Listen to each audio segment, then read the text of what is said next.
எங்களுடைய போராயுதங்கள் தேவ பலமுள்ளவைகள். ஜெபத்தை குறித்து பல சமயங்களில் நாம் கருதுவது யாதெனில், ஏதோ தனிமையாக அமைதியாக பக்தி நிலையில் மூழ்கியிருந்தால் ஜெபமாகும் என்பது. ஆனால் அதே சமயம் அது கடுமையான காரியமாயிருக்கிறது.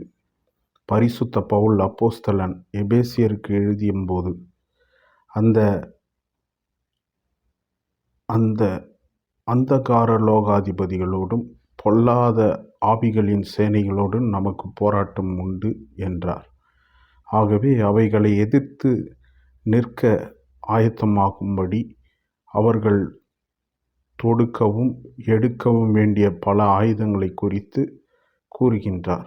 இறுதியாக, எந்த சமயத்திலும் சகலவிதமான வேண்டுதலோடும் விண்ணப்பங்களோடும் ஆவியிலே ஜெபம் பண்ணி விழித்து கொண்டிருங்கள் என்று அறிவுறுத்தியுள்ளார். எபேசியர் 6:18. எங்களுடைய போர் ஆயுதங்கள் மாம்சத்துக்கு ஏற்றவைகளாகாமல் அரண்களை நிர்மூலமாக்குகிறதற்கு தேவ பலமுள்ளவைகளாயிருக்கிறது. 2 கொரிந்தியர் 10:4 என்று கூறினார். மேற்சொல்லப்பட்ட வசனங்களில் போராயுதங்கள் எவை என்பதையும் ஜெபத்தில் நாம் அவைகளை எவ்வாறு பயன்படுத்தலாம் என்றும் சிறிது தியானிப்போம். இயேசு கிறிஸ்துவின் இணையற்ற நாமம்.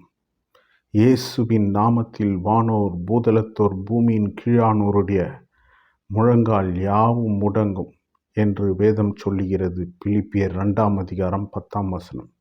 என் நாமத்தினாலே நீங்கள் எதை கேட்டாலும் அதை நான் செய்வேன் என்று தேவகுமாரனாகிய இயேசுவும் வாக்களித்து சென்றார். யோவான் 14:14.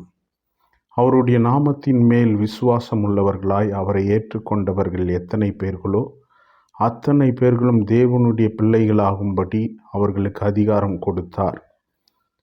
யோவான் 1:12 என்ற திருமறை வாக்கின்படி கிறிஸ்துவுடைய பெயரின் மேல் நம்பிக்கை வைக்கிற யாவரையும் தேவன் தமது புதல்வராகவே ஏற்றுக்கொள்கிறார்.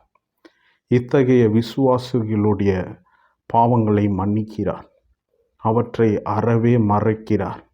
இவை மட்டுமன்றி அவர்கள் தம்மை அப்பா பிதாவே என்று உரிமையோடு அழைத்து தங்களுடைய தேவைகளை அவரிடம் சொல்லும்போது அவர்கள் ஜெபங்களை கேட்டு அவர்கள் விருப்பமான யாவற்றையும் தருவதாகவும் உறுதியளிக்கிறார். இயேசு கிறிஸ்து நாமத்திலே உள்ள மகத்துவத்தின் இரகசியம் என்ன? பல்லாண்டுகளுக்கு முன்னர் நீக்ரோ மக்களின் அடிமைகள் தலைகளை போக்கிய அமெரிக்க ஐக்கிய நாடுகளில் மக்கள் தலைவர் ஆபிரகாம் லிங்கன் அவர்கள் வெறியன் ஒருவனால் சுட்டு கொல்லப்பட்டார். அவருடைய சடல ஊர்வலம் போய்கொண்டிருந்த பொழுது நீக்ரோ பெண்மணி ஒருத்தி தன் குழந்தையை ஆபிரகாம் லிங்கன் சடலத்தை சுட்டி காட்டி, அருமை மகளே, இந்த பெரிய மனிதரை நன்றாய் பார்த்துக்கொள். அவர் உனக்கு விடுதலை வாழ்வளிக்க தம் உயிரை தியாகம் செய்திருக்கிறார். ஆகவே இவர் பெயரை ஒருபோதும் மறவாதே என்று சொன்னாலாம். அன்பான வாசகரே, அருமை இரட்சகர் இயேசு கிறிஸ்துவும் உலகிலுள்ள ஒவ்வொருவரையும் பாவங்களிலிருந்து விடுதலை செய்வதற்காக தம்மையே சிலுவையில் அர்ப்பணித்தார். ஆகவே அவருடைய பெயரை சொல்லி நாம் பிரார்த்திக்கும் பொழுது விண்ணுலகம் மண்ணுலகம் கீழுலகம் அசைக்கப்படுகின்றன. கர்த்தாதி கர்த்தரிடமிருந்து நம் ஜெபங்களுக்கு பதில் கிடைக்கிறது. இரண்டாவதாக, தேவனுடைய வாக்குத்தத்தங்கள் வைத்து நாம் ஜெபிக்க வேண்டும். தேவனுடைய வாக்குத்தத்தங்கள் எல்லாம் இயேசு கிறிஸ்துவுக்குள் ஆம் என்றும் அவருக்குள் ஆமேன் என்றும் இருக்கிறது. 2 கொரிந்தியர் 1:20. பொய் சொல்ல தேவன் ஒரு மனிதன் அல்ல, மனம் மாற அவர் ஒரு மனுபுத்திரனும் அல்ல. அவர் சொல்லியும் செய்யாதிருப்பாரோ, அவர் வசனித்தும் நிறைவேற்றாதிருப்பாரோ.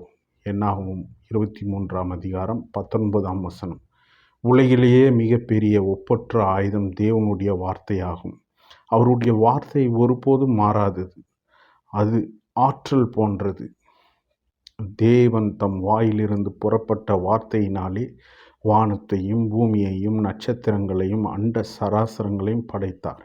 எபிரியர் 1:3 எபிரியர் 11:3 சங்கீதம் 33:6 2 பேதுரு 3:5 எல்லையற்ற பரம்பொருளின் வார்த்தைகளால் படைக்கப்பட்ட பெற்றவை எவ்வளவு அழகாயிருக்கின்றன.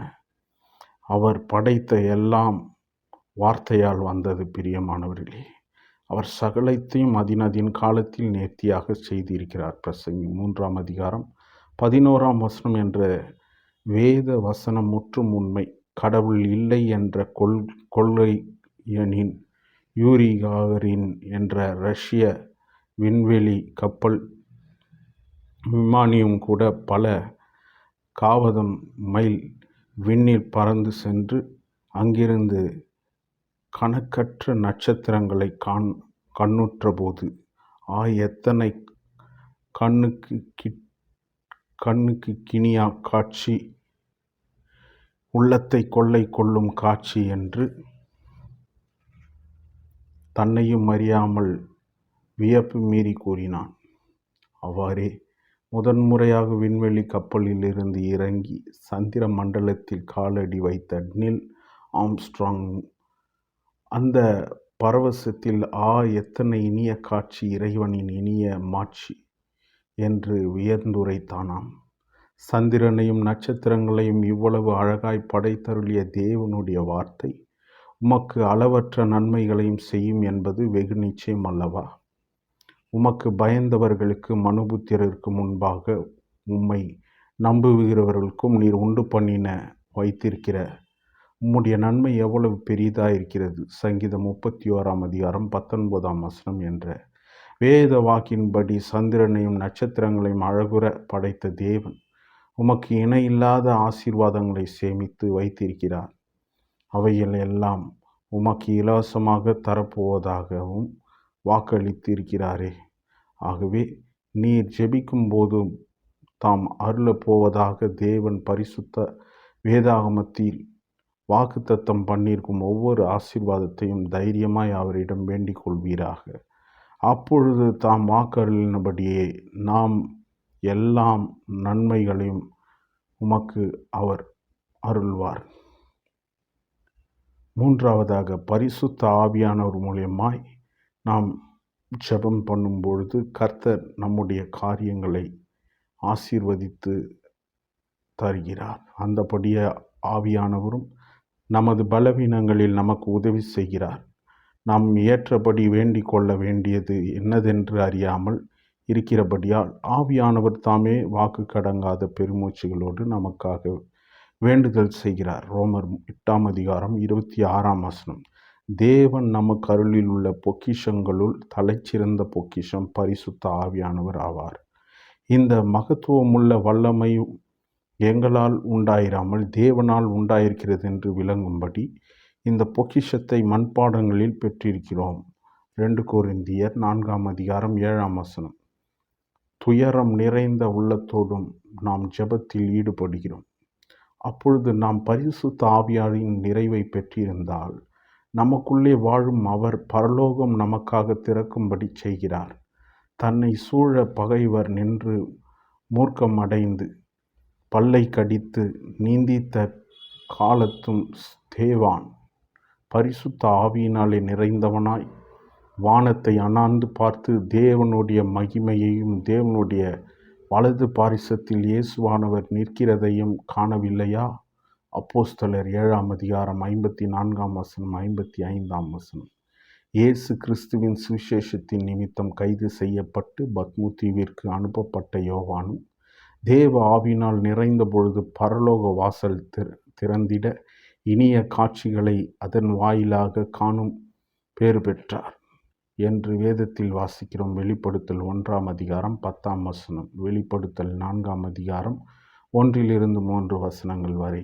பரிசுத்த ஆவியானவரை குறித்து கர்த்தரே ஆவியானவர், கர்த்தருடைய ஆவி எங்கேயோ அங்கே விடுதலை உண்டு என்று 2 கொரிந்தியர் 3:17 கூறப்பட்டிருக்கிற பொழுது ஒருவர் பரிசுத்த ஆவியானவரால் நிரப்பப்படும் பொழுது அவர் கர்த்தராகிய கிறிஸ்துவின் சமூகத்தால் நிரப்பப்படுகின்றார். அதனால் பயனால் அவர் பரிசுத்த ஆவியானவர் மூலமாக கிறிஸ்துவோடு ஜெபத்தில் பேசுவது சாத்தியமாகிறது. நண்பரே, பரிசுத்த ஆவியானவரின் நிறைவு என்னும் போராயுதத்தை நீர் பெற்றிருக்கிறீரா? அதனை பெறவில்லை என்றால் லூக்கா 11ஆம் அதிகாரம் 9-13 சொல்லப்பட்ட ஆண்டவரிடம் ஆவலோடு கேட்டு பெற்றுக்கொள்வீராக. அப்பொழுது உமக்குள்ளிருக்கும் பரிசுத்த ஆவியானவர் கிருபாசனத்துக்கு முன் நீர் வரும்பொழுதெல்லாம் உமக்காய் வேண்டுதல் செய்வார். ரோமர் 8ஆம் அதிகாரம் 26 பரலோகம் உமக்காக திறக்கும்படி அருள் புரிவார். சுவிசேஷம் நற்செய்தி அறிவிக்கும் ஊழியர் ஒருவரை அறிவேன். அவர் ஆண்டவராகிய இயேசு கிறிஸ்துவின் அன்பினும் மனதுருக்கத்தினாலும் நிறைந்து எண்ணற்ற மக்களின் இன்னல்கள் பிணிகள் நீங்குவதற்காக போராடி ஜெபிப்பார். அவருடைய ஊழியத்தில் தேவனுடைய ஆசீர்வாதம் காணப்படுவதின் ரகசியம் இதுதான். அவர் தம் ஊழியத்தில் தேவனுடைய வல்லமை விளங்க வேண்டும் என்று பல ஆண்டுகளாய் ஜெபித்து வந்தார். ஓரிரவு அவர் தம் குடும்பத்தில் ஈடுபட்டிருந்த பொழுது முற்றிலும் எதிர்பாரா வண்ணம் தேவ ஆவியானவர் அவர் மீது இறங்கினார். 3 மணி நேரம் அவர் தேவனுடைய ஆவியால் நிறைந்து இருந்தார். அந்த அனுபவத்தின் மூலம் ரோமர் 5ஆம் அதிகாரம் 5ஆம் வசனத்தில் சொல்லப்பட்டபடி இணையற்ற தேவ அன்பு அவரது உள்ளத்தை நிறைந்தது. இன்று அவருடைய ஊழியத்தின் மூலம் கிறிஸ்துவின் இணையற்ற அன்பும் வல்லமையும் உலகெங்கும் துயரத்திலும் துன்பத்திலும் வருந்தும் மக்கள் பாய்ந்து செல்கின்றது.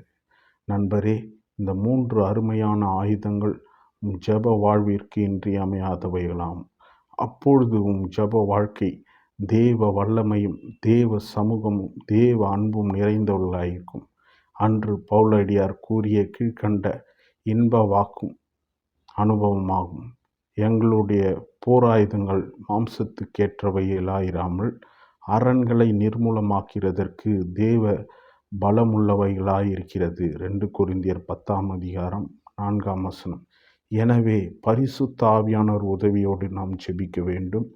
இரண்டாவதாக, தேவனுடைய வாக்குத்தத்தங்கள் வசனங்களின் அடிப்படையில் நாம் ஜெபிக்க வேண்டும். மூன்றாவதாக, இயேசுவின் நாமத்தில் ஜெபிக்க வேண்டும். எனவே இப்படிப்பட்ட ஜெப வரங்களை பரிசுத்த ஆவியானவர் மூலமாய் பெற்றுக்கொண்டு அநேகருக்கு நாம் பயன்படும் கருவியாக மாறிவிடலாம். தேவன் தாமே உங்களை ஆசீர்வதிப்பாராக. உங்களுடைய ஜெப வாழ்வை அதிகப்படுத்துவாராக. ஆவியானவர் உதவி செய்வாராக. ஆமென்.